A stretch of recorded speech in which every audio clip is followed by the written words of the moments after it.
Welcome in, Hawks fans. It's your boy Bryce Lewis back at it again for another Bleav in Hawks episode. And we have a special guest with us today. The first one on Bleav in Hawks, Caleb Johnson, Hawks beat reporter from 92.9 Game in Atlanta. Caleb, welcome into the show, sir. How are you? I'm doing well, man. Appreciate you bringing me on to talk some Hawks basketball. Yes, I feel like there's a lot to talk about, and I've seen your stuff on Twitter. I know you also do broadcasts with Steve Holton sometimes when you're playing the game. Yeah, I've gotten to do 2 home games this year, filling in for the man Mike Conti, who does the pre-halftime and post-game show. So it's always good. It's fun to get to fill in. Especially last year, I got to do a couple of away games, so I would do that from our 92.9 The Game Kia Studios, and it was fine. It was fun, Yeah. but there's just definitely a different element to it when you're in the arena. You can kind of feel the energy. You get to talk, kind of a little banter back and forth with the legend Steve. So it's been a fun year, especially getting to kind of add that role to, just reporting on the team and kind of being in press conferences and all that sort of stuff. Yeah, for sure. So, guys, definitely don't be afraid to go check out Caleb. Let them know where to follow you on social media, sir. I am at ATL Johnson 18 across the board. That's just I've tried to make it as easy as possible. ATL Johnson 18. That's where you can find me. Yes, sir. And obviously, you guys, you know where to find me. Bryce underscore 2K across all socials. Also, if you're watching on YouTube, subscribe, like the video. If you're listening through audio, don't forget to give us a rating, a review on the episode. So let's go ahead and dive right into it. Caleb, I want to get into what we've seen. The Hawks right now are 6-5 on the season. Kind of been back and forth, win loss, exchanging the last few games. Uh, beat Detroit in their first in-season tournament game Tuesday, lost to the Knicks in the back-to-back on Wednesday. Now they play Philly tonight. So through everything you've seen up to this point, just been 11 games, still early, still a lot can change. What has been your overall, I guess, impression of this team? Because we've seen them make the giant comeback and overwhelm Minnesota. We've seen them basically beat Milwaukee from start to finish. We've also seen them lose to Charlotte. We've also seen them they start slow, and then we've seen a lot of comebacks. So we've seen a lot. It feels like in just a short sample size. So what are you thinking about this team so far? Yeah, it's one of those things. Is quite honestly, as I've been asked this a lot doing other interviews and things like that on the station. It's hard to kind of figure out what this team is right now.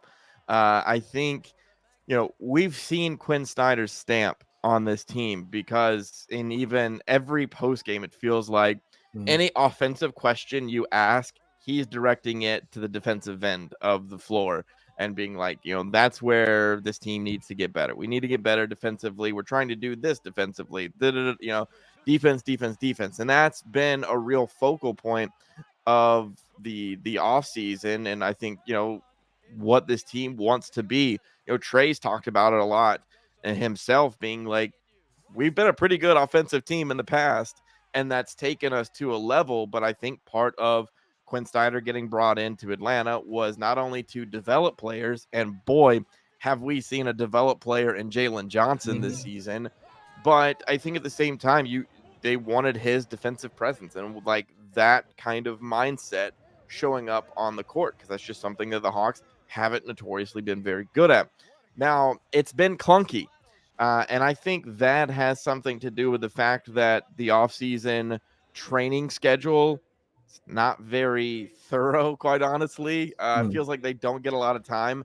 I know that Trey and DeJounte met up with Quinn over the summer to kind of work on some things.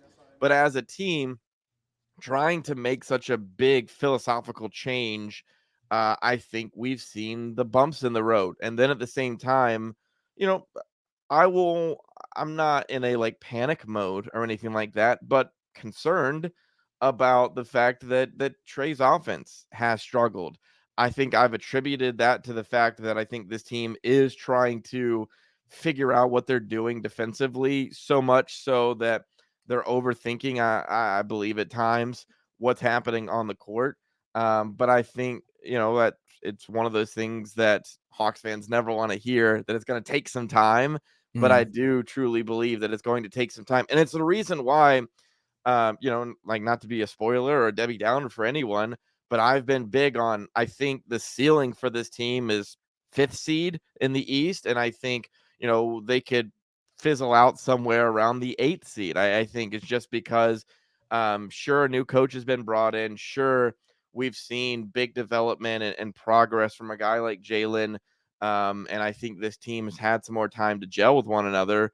But I still think there are some kinks to be worked out that are going to take a little bit of time that you would typically give to a first year coach. But it's like, well, Quinn came in at the end of last year. And so I think a lot of fans are expecting that process to happen a lot faster, when it's like, well, what happened last season was really Quinn evaluating this team, and this is his first time. This is his first 11 games truly implementing his system with his staff. And I think for the most part, you have to be pretty happy with the results that you've seen. Yeah, definitely. And I think Quinn mentioned it too. He was like, it's going to take some time. We're going to have some bumps on the road. He said it in the media day. We're going to go through stuff. I mean, it's just part of an NBA season, and obviously, learning a new system can take time. It's not something you're just click. People, when I've sometimes brought that up, have been like, oh, well, he had last season, like you said. It's like, well, he wasn't doing what. I mean, you can implement some stuff, but nothing like his system with his people. Sure. You can't really replicate that mid-season, like in terms of what he's trying to do. So I think that, like I said, you're seeing some of the fruits of that, but you're also seeing the clunkiness and some of the struggles that come with that as well. And speaking defensively, the Hawks, obviously that was one of the big things that a lot of people want to see the Hawks improve this year. They were one of the best offensive teams in the league last year, but they were one of the worst defensive teams last year. And they've had games where they've, got stops and they've done some good things defensively. But recently, they've struggled defensively. I felt like in the Knicks game, this last game, I felt like, they just couldn't they couldn't get stops down the stretch against the Knicks, and that's ultimately what would beat you, Yeah. and that's something that, even Quinn mentioned. He mentioned the boards too, but he also mentioned defensively, like I said, they couldn't do certain things. And we could talk about lineups and who they may have should have kept out in that particular game, but overall, it seems like Quinn is wanting to have a more aggressive defensive scheme because he knows if this team gets in transition, this is when the Hawks can be at their best. So we have to create turnovers. But with that scheme, that can cause, if there's not great communication and people on the same page, that can create the open threes we've seen and some of the easy shots other teams have been able to get in certain possessions. What have you seen defensively from them? And do you think it's something like you said will improve as the season goes on? Yeah, I think communication's a big thing there, and that's something that, unfortunately, it feels like this team has talked a lot about last season with a lot of the same guys coming in, is that, they need to be on the same page at the same time. I think a game like New York, it's a tough eh, excuse, I guess, but Mm-hmm. it was like New York's bigs just played better.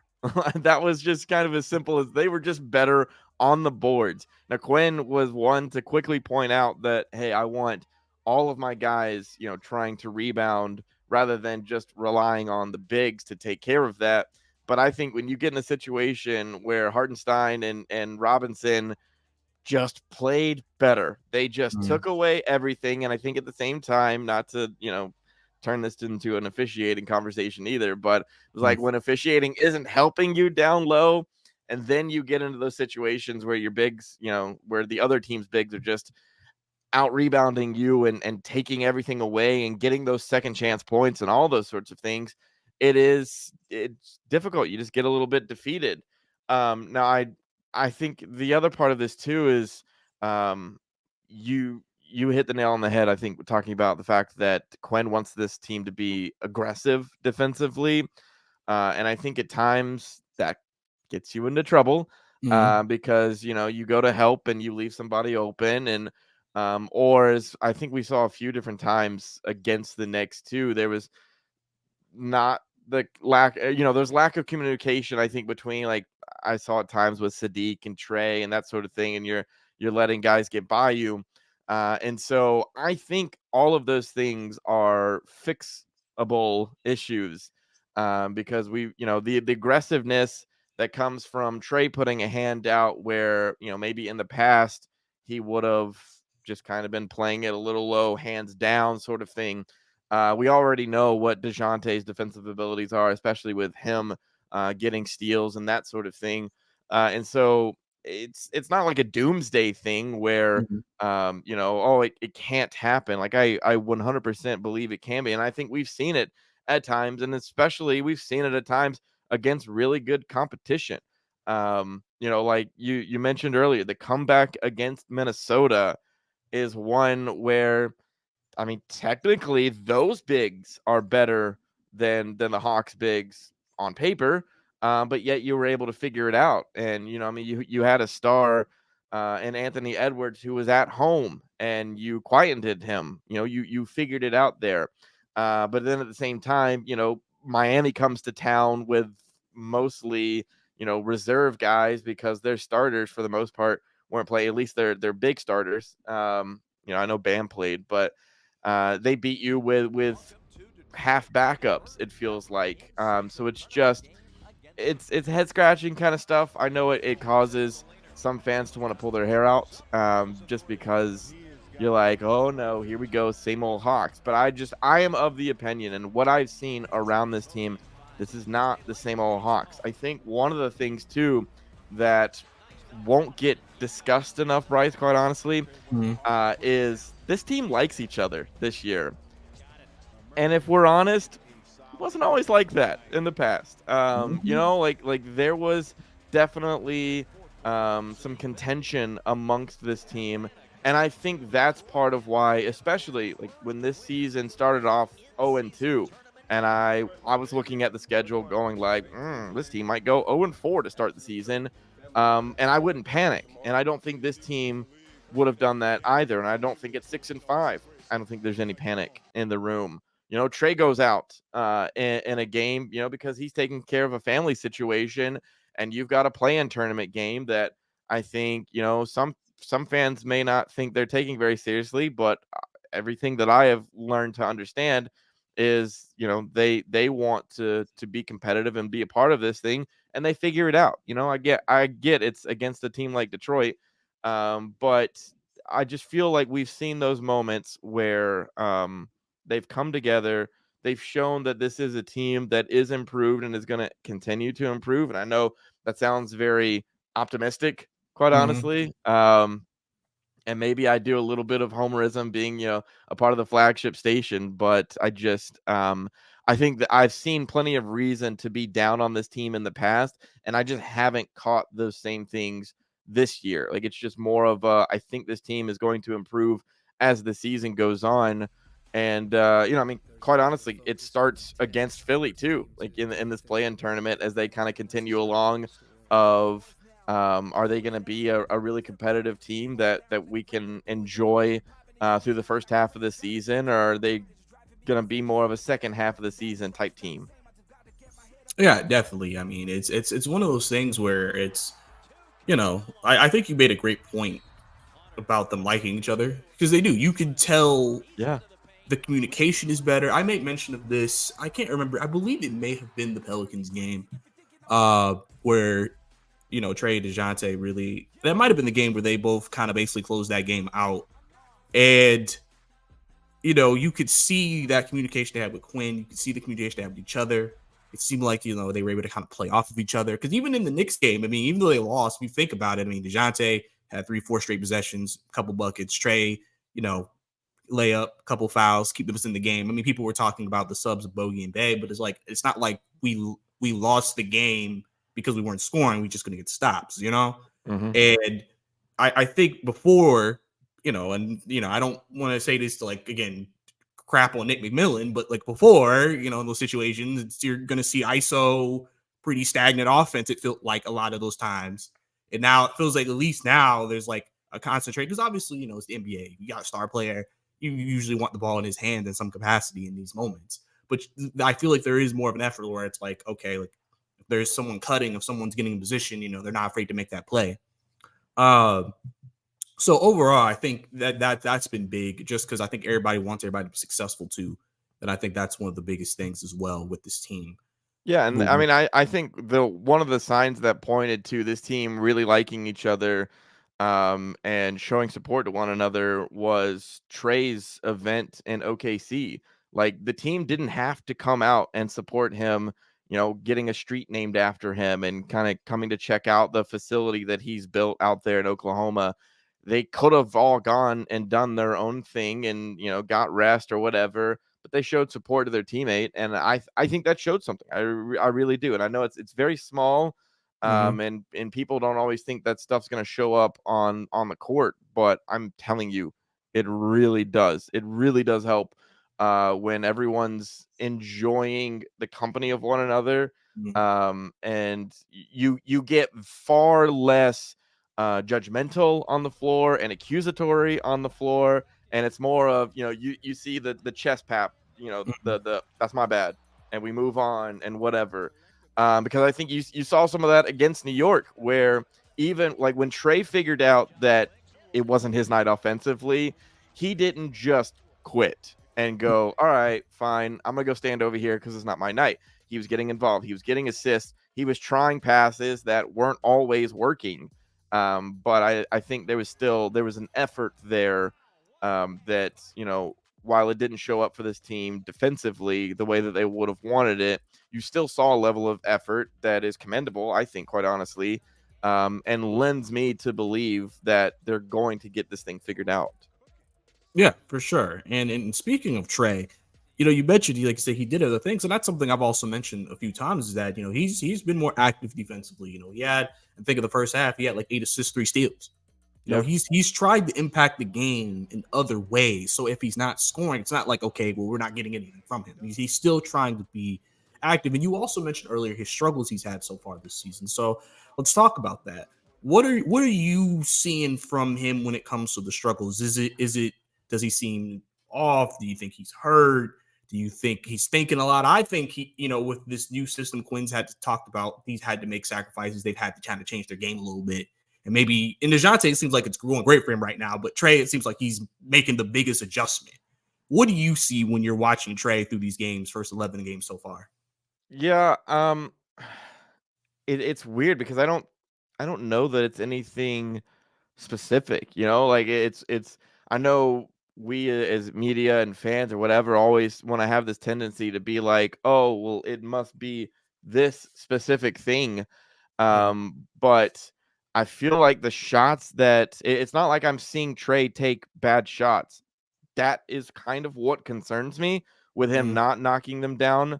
But then again, you've had those moments like the Orlando game in Magic City where it was like, the lights were bright and the stage felt big, at least in that moment. And you saw the Trey that was like, okay, cool. We know that guy. And that's who we've all gotten really excited to see, even with, the logo 3. And that's part of his game that I do understand. And this was something that was actually happening under Nate McMillan. Um, but I think it looked like those two were butting heads when I think there was a natural progression of, okay, Trey, let's make sure we're taking the best shot available. mm, And sometimes best shot available, even though fans and media may not always agree on this, sometimes is early in the shot clock, deep from 3, because that is a shot that he can knock down. But he's taking less of those, quote unquote bad shots.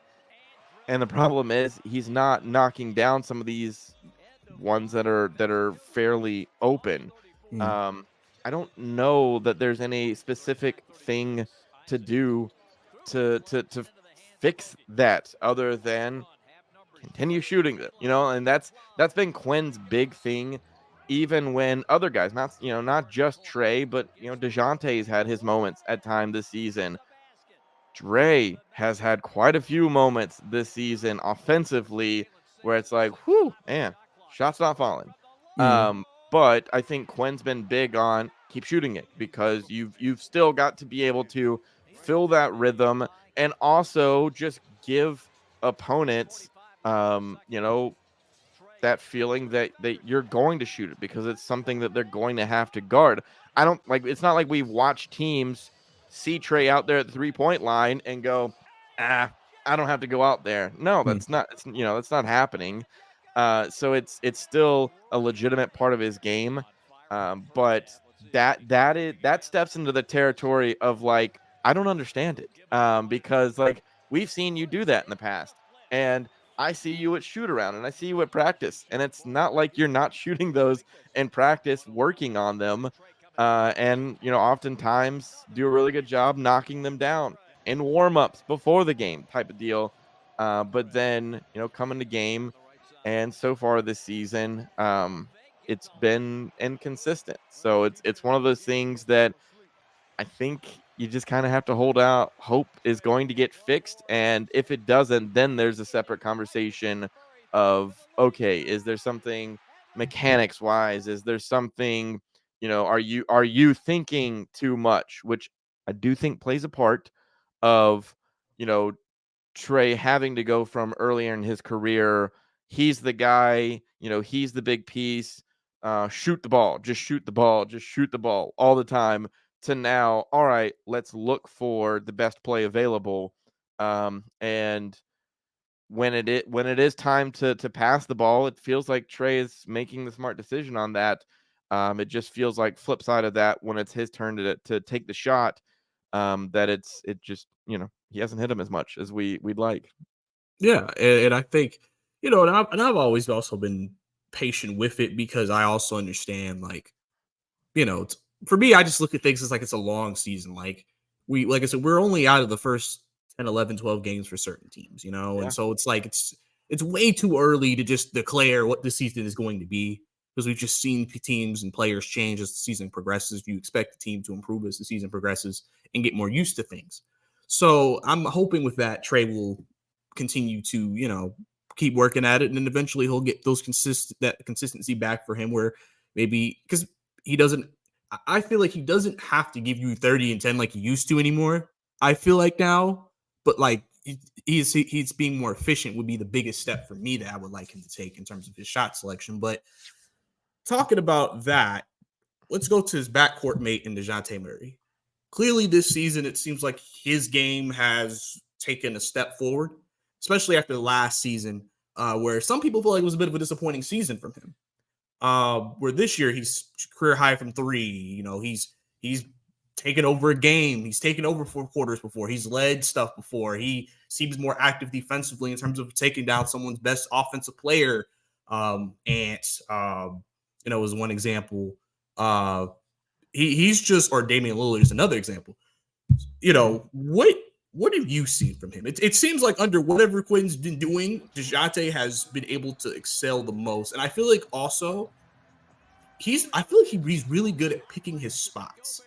It feels like when it's time, it's like DeJounte's like, all right, let me get a couple of buckets right here. Let me get the team back on track and then let us get going. But what are you seeing from DeJounte? Why he's had success early this season?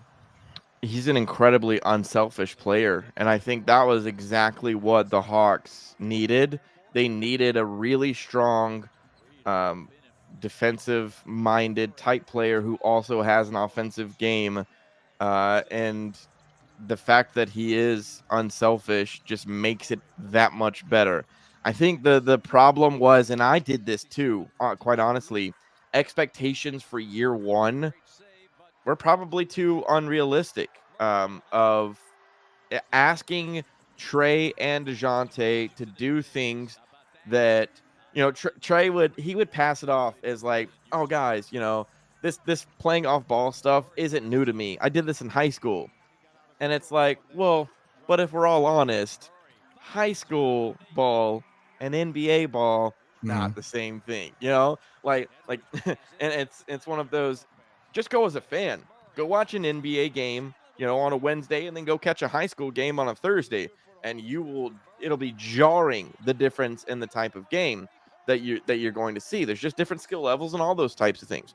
And so I think, asking DeJounte to go from a one to play that two role, or to kind of swap in between, depending on when Trey's sitting and when Trey's in the game, all of that sort of thing. I think it just took time. And then add on the fact that there was issues, you know, with Nate and him relating to the team, and his message getting across, and they weren't winning games and all that sort of stuff. Throw that into the mix, and then it's like, okay, now we get a true first year under a coach who I think is really going to be able to use DeJounte in a really smart way. And then you see the unselfishness pop up time and time again that helps the Hawks win, because I don't think there's anything wrong with a guy kind of calling his number and being like, all right, tonight's my night, I'm going off. But I thought the coolest thing ever was in that Minnesota game where DeJounte takes over the third quarter, takes over the second half in general, and he is 1 point away from his Mhm. career high. And yet, what is he doing down the floor with like the last minute and a half that he played in that game, 1 point away from a career high? He's still distributing the ball to Jalen. I think there was a moment where DeJounte could have gone for the fast break dunk and instead puts it off the backboard and lets Jalen dunk it. Like there was these moments where he could have been selfish guy, and instead, even in the moment that it's clearly for him, he was like, you know what? No, I'm going to do the best play for us on the floor. I'm not going to take, low percentage shots just to try to reach something that will add on to, to my career stats, which I think is perfect. It helps out this team so much. He's played a really vital role, especially with the fact that Trey at times has struggled offensively. And like, Trey's still getting to the line. I think that's the one thing Mhm. that is should be a relief to a lot of Hawks fans, is he's still getting to the line and he's still scoring at a decent rate. Just you're seeing DeJounte pick up the slack sometimes when that offensive game isn't what we expect it to be. And so you're literally getting the exact reason why Landry Fields in this front office wanted to bring DeJounte in. We're watching it play out on the court. I don't know. I feel like it's difficult for Hawks fans because they you traded for a guy who would just come off being an all-star in the West. Mhm. And so I think now the expectation is, well, that guy's got to be an all-star every year now. And you may not always get that based on his unselfishness and based on the type of play that's going on. Trey's gonna be the guy who's gonna be in and out of that all-star conversation. And I think DeJounte might be taking a little bit of a back seat to that, but is still very much as vital to this team. Yeah, for sure. And I think, like you said, it's just been good. And I also think too, one of my criticisms of Nate is that I felt like he didn't really have the creative vision needed to really know how to use everybody to the fullest capacity. And I feel like so far this year, you've heard a lot of players talk about just Quinn wants them to play free, play to their strengths, but within the team. Mhm. So, he's kind of helping everybody kind of like, this is what I need for you to be successful, but also allows you to be yourself. And I think that's why you've seen DeJounte. I think kind of people like to say he went back to playing the way he played with the Spurs, with the stops defensively and then the scoring. And then, we've talked, you mentioned earlier Jalen Johnson, how he's mentioned it before. I'm playing more free. I'm playing what my skill set that I'm able to, and things like that. It also works for the team. So I think all of those things have been big so far. But in saying that too, we also have to talk about another player that has drawn ire from the fans for a couple of years, just not because he's a bad player, but I think especially now with Quinn in there, I think people are realizing maybe he's just not a fit realistically, and that's Clint Capella. Obviously Clint, he's your typical center. He'll get you a double double. He'll get you 10. You know what you're getting on a nightly basis from him for the most part.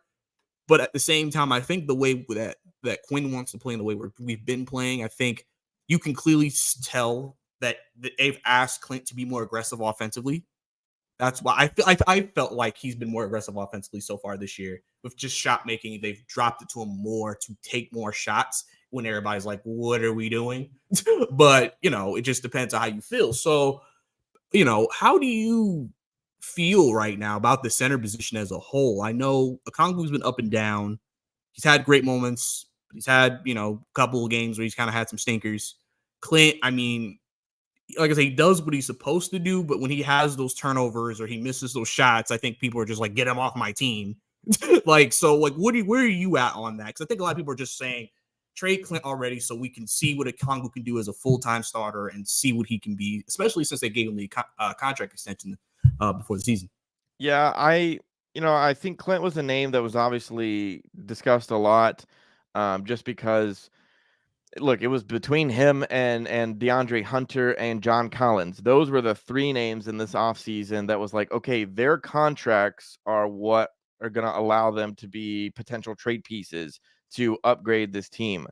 Now, when they obviously went in the direction of trading John and unloading that money, it was like, okay, so Clint not as necessary to be traded to upgrade this team, because I think Clint's an interesting piece where I'm of the opinion that I think that's where fans might have an unrealistic expectation of upgrades, like sure, you see these other, these stretch fives in the league.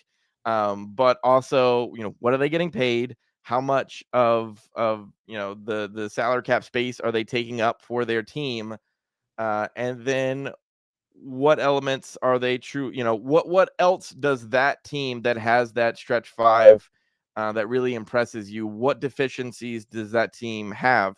Because I think sure, Quinn wants 1 through 5 to be able to shoot, and at the same time, he wants a really strong defensive presence, on the boards, and so that's where like tough games like the Knicks get fans, I'm sure, on the side of like, Clin's just not living up to it.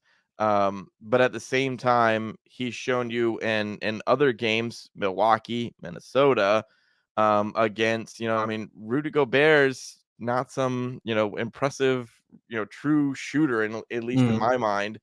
But he's on that team because he's a really strong defender. I think the Hawks have cleaned up their issue that they had in the past of the lane getting clogged. And so, their spacing has been better. Quinn still keeps talking about he wants it more efficient, which of course, why wouldn't he? Like that's always the goal that you're working towards. But my big thing was getting John off this team, even though I thought he did a lot of good things, I think helped with spacing, especially what we're seeing from Jalen Johnson now, who 4 for 4 in his last game from three. Like that's he is a legitimate 3-point shooter. He's helping with spacing. And so I feel like what Clint gives you down low is I hate to be like good enough, but I truly think that that's when you're team building and you have something that, okay, this piece isn't perfect so for what I want it to be, but 8 out of 10 times, it is, he is leading this team in rebounds. Obviously, the confusing thing is I was one who at a time was like, okay, maybe they do need to see what Okongwu is like as the future five of this team, and he still kind of is with the fact that his contract runs longer than Clint's does.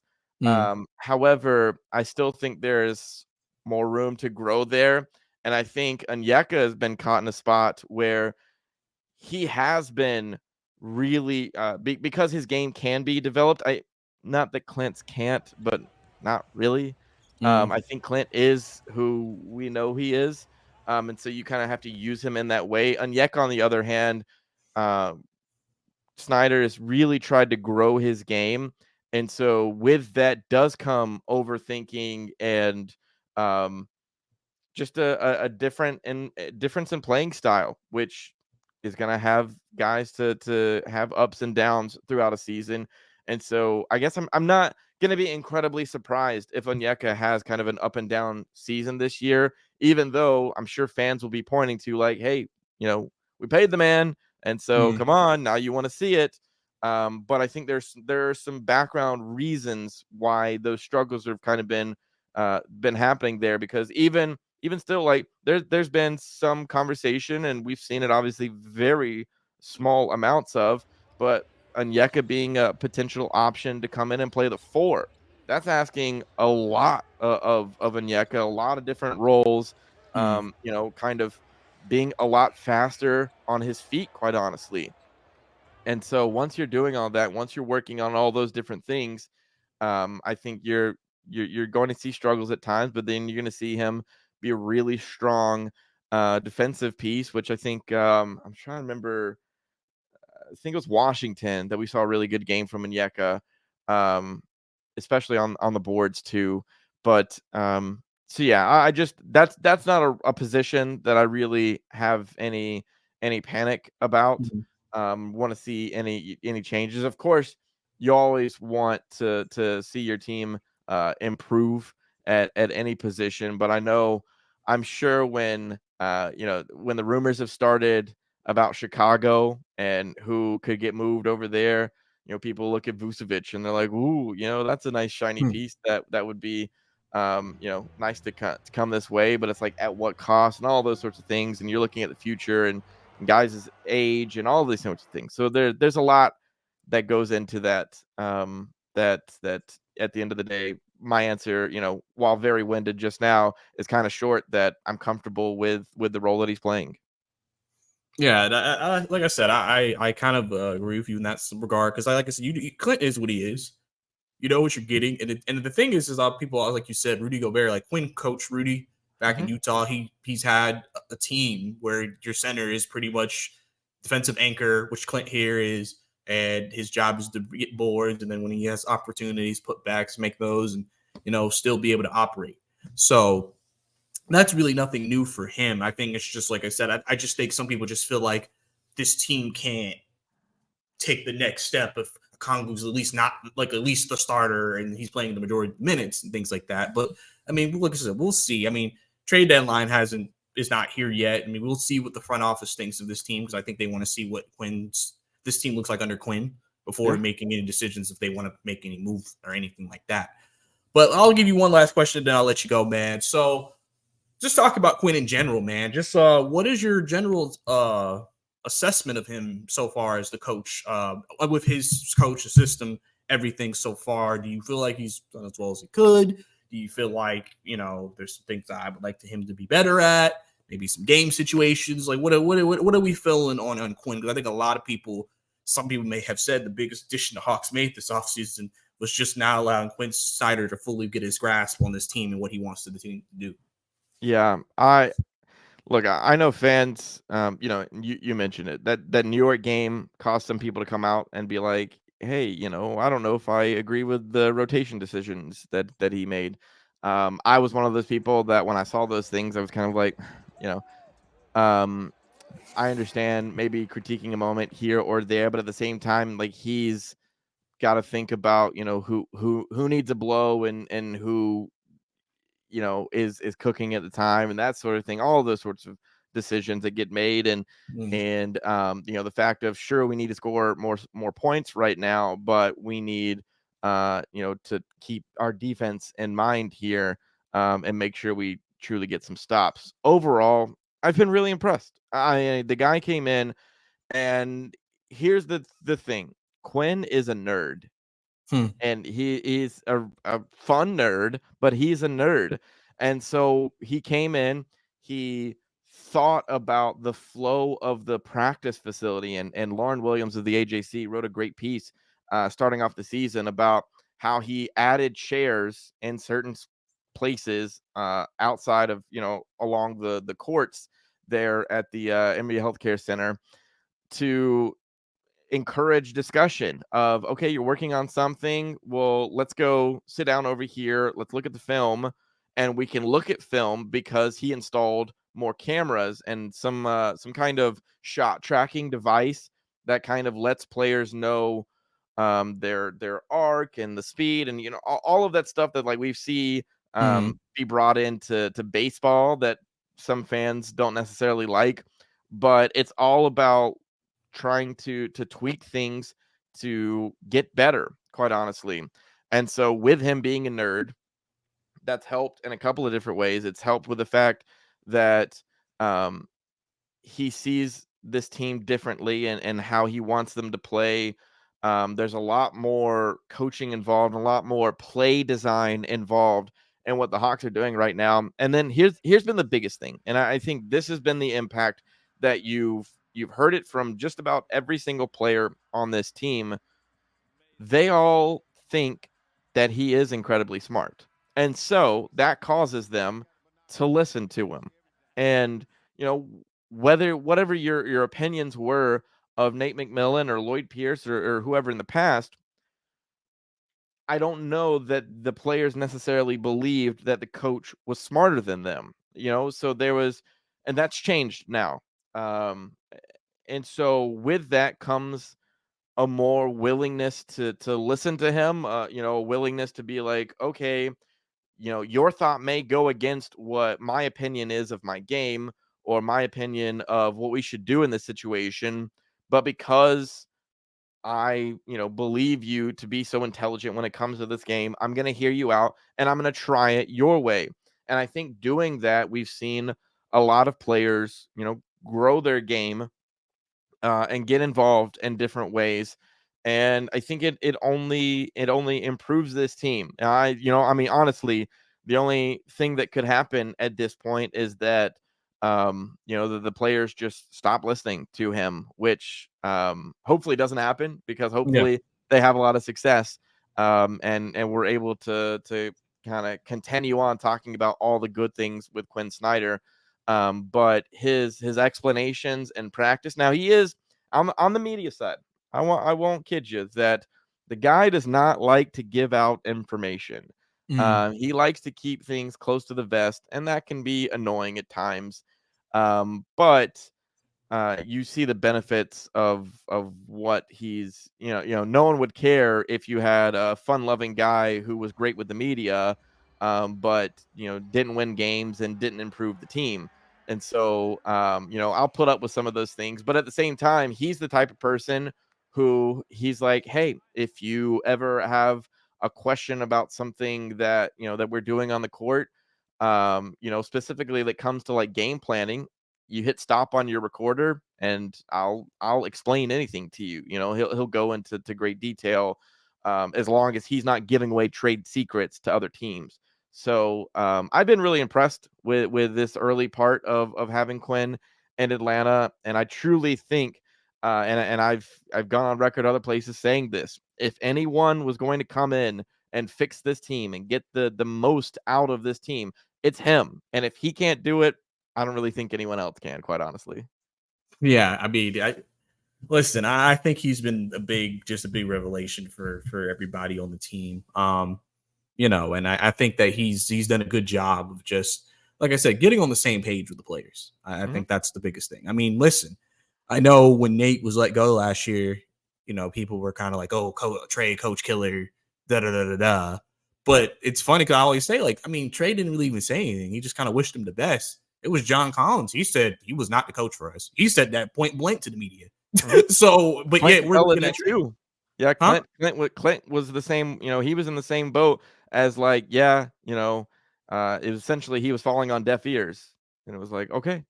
Yeah. So I mean, you need a guy who buys who get the team buys into.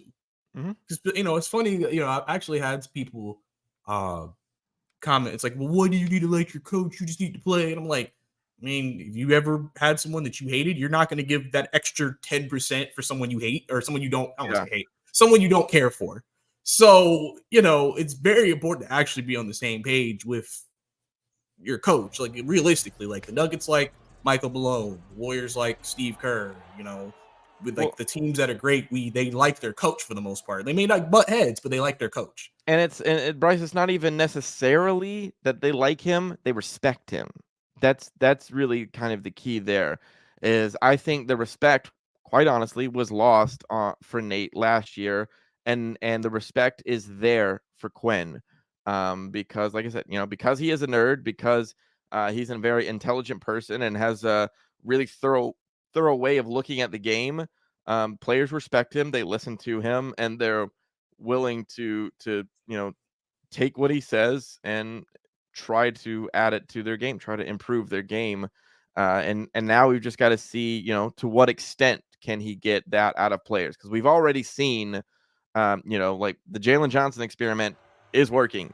Mhm. And I know a lot of fans, and this is one of those things that we could go another 20 minutes if you wanted to talk about AJ Griffin, but the development is happening, even if we're not always seeing it on the floor, with those relationships and with just a new sense of belief, quite honestly.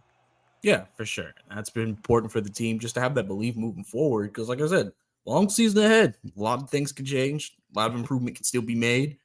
We'll have to see what happens with this team as they continue to move forward. Like I said, there's the in-season tournament going in right now. Sixers tonight, trying to go 2-0 in the standings, try to get to the next round and everything like that. But Caleb, I appreciate you coming on, man, to the show today. Great talking Hawks basketball with you, man. Really, really great. Let them know where to find you again on social media, sir. Yeah, you can find me on. I still call it Twitter, and you won't be able to stop me. Sorry, but you can find me on social media at ATL Johnson 18. Twitter's the place that I'm usually firing off my opinions, thoughts, whatever's going on during the game. I'll be doing it tonight during the Sixers game. But yeah, ATL Johnson 18 is where you can find me. And then, of course, as always, on 92.9 The Game, I host a show on the weekends called The Dopey Millennial Show. And then during the week, do sports flashes. So just a little bit of everywhere. Yes, sir. So yeah, guys, definitely tune in to him on 92.9 The Game. Definitely follow him on social. And like I said, for me, guys, you know the deal.